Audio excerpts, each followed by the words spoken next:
राहुल गांधी ने फिर से एक बार जनता को धोखा दिया है।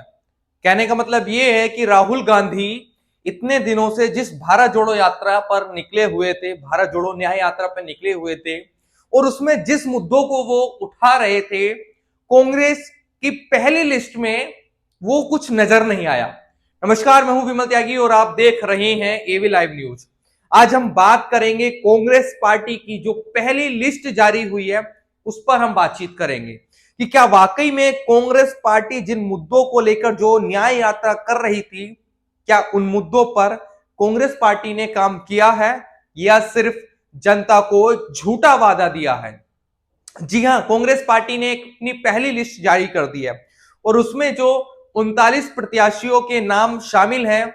सबसे पहला अगर हम बात करें, राहुल गांधी फिर से वायनाड से चुनाव लड़ेंगे।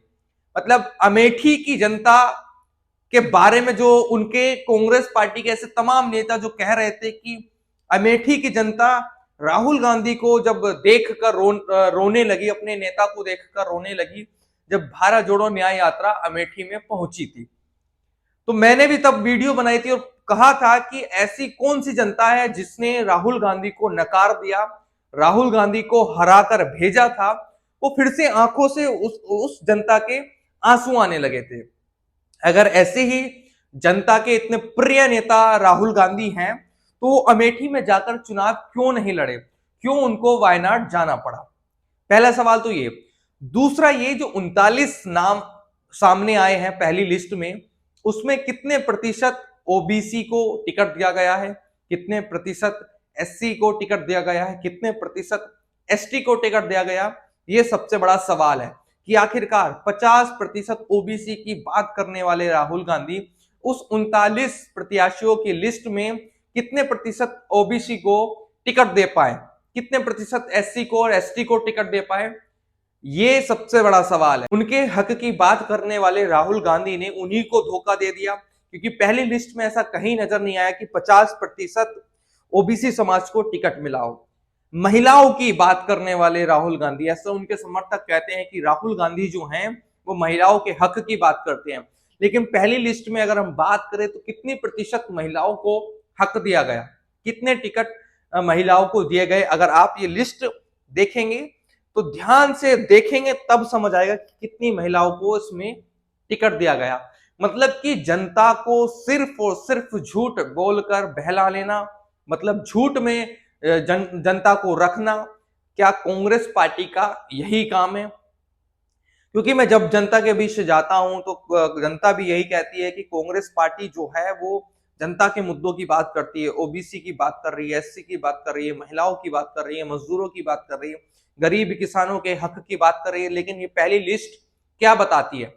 कितनी महिलाओं को मिला, कितनी ओबीसी को मिला, कितनी एसटी को एससी को मिला, कितने एसटी लोगों को टिकट दिया गया? सिर्फ और सिर्फ झूठ के नाम पर क्या कांग्रेस पार्टी राजनीति कर रही है? ये सबसे बड़ा सवाल है।